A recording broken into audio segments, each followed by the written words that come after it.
Airport for us this morning in rather magnificent surroundings there, Ben. But you're looking in detail this morning at the Thomas Cook employees. After everything that happened, there's an event there which is very important for those looking for work. Yeah, you're absolutely right. 10 days after the collapse of Thomas Cook, we've heard all sorts of stories about getting passengers back from overseas, but quite clearly now attention turns to the future for the 9,000 staff that were employed at Thomas Cook here in the UK. 3,000 of them based in and around Manchester Airport, particularly in the northwest, because this place was the biggest hub for Thomas Cook, accounting for about 10% of all the passengers arriving here and leaving here. So therefore a significant blow to the airport, but also all of the staff working in all sorts of different jobs for Thomas Cook here. Now, some of them gathering today for a jobs fair. The idea of that is to bring together employers and those that are looking for work in the travel industry. So I'm going to speak to a couple of them in just a second and get a sense of how the past 10 days has been for them. But first, a reminder of some of the incredible stories we've heard since the collapse of Thomas Cook last week.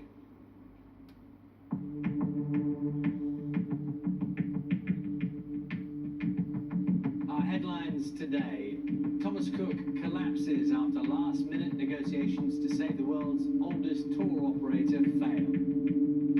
Our management seemed to have disappeared off in the sunset with millions and millions of pounds. It's heartbreaking because I've been there 20 years, but there's a lot of people who've been there an awful lot longer than me. Angry, devastated, teary, as you'd imagine. Livelihoods have just gone overnight, just like that. They've got no money, food bank vouchers they're having to take from the government. These are all proud people. We've never had to do that in our lives. I've got kids at home. I've never been on benefits, never been used to benefits, so I don't know what to do. I'm now homeless. My landlord is now demanding I leave the property, so I'm having to wait for the local council to see if they can put me in sheltered accommodation. I'm truly gutted. I haven't got a job. I've got to go and find a job.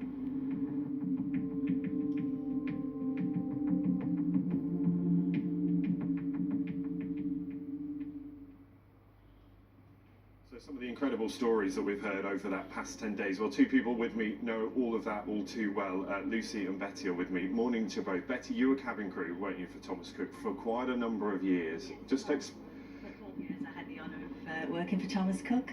Explain to me what happened, 10 days ago, and how you found out about it, because it all happened really quickly, didn't it? It did, yes. There was warnings coming over the weekend, and on Sunday night I curled up in my dressing gown, very distressed, very worried, and about 2 in the morning a friend sent a photograph on WhatsApp of the aircraft that she had just landed on, a picture of it being impounded by the Civil Aviation, so I knew then. Also, our pilots had been informed in flight that this was going to happen. So yes, it was just absolutely devastating. Yeah, I was so heartbroken. And we were talking a little earlier about a job at Thomas Cook for you. It wasn't just a job, was it? It was a lifestyle. It determined so many things about what you did day to day. Give me a sense of that and where you are now. The week has gone by, the worst week, and now during this week I'm starting to find myself again.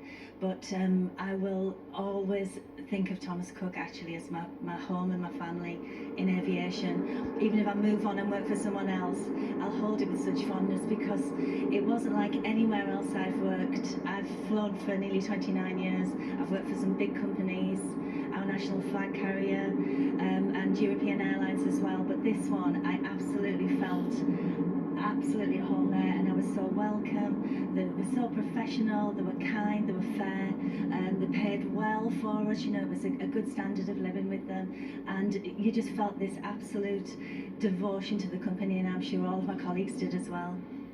Now, Lucy, you were in a similar position. You were hangar crew, weren't you, looking after some of these planes? Talk to me about trying to find other work, because a lot of people are saying, well, look, there's demand, the industry's growing, you'll find another job somewhere else, but it's not that easy, is it? No, it's not at all. So a lot of people, they're being nice and they're sending things via social media for job fairs.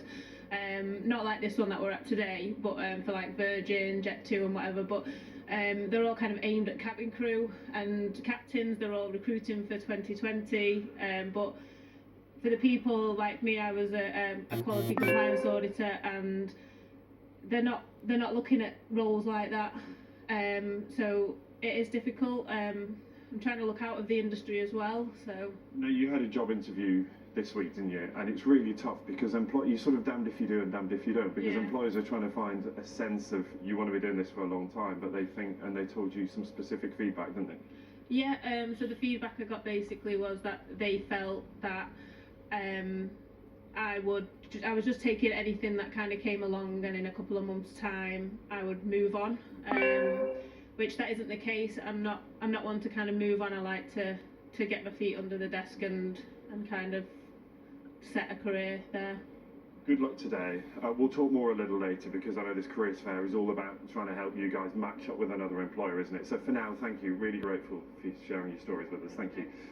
So there you have it, a sense of quite what some of those staff have been through this week. And as we said, the fair and this sort of getting organised this morning, it kicks off at 10. There's about 1,000 people expected down here this morning to try to match the employers with some of those ex-Thomas Cook staff, to try to make sure that there is maybe a bit of a happier ending out of what's been a really, really tough week for those staff.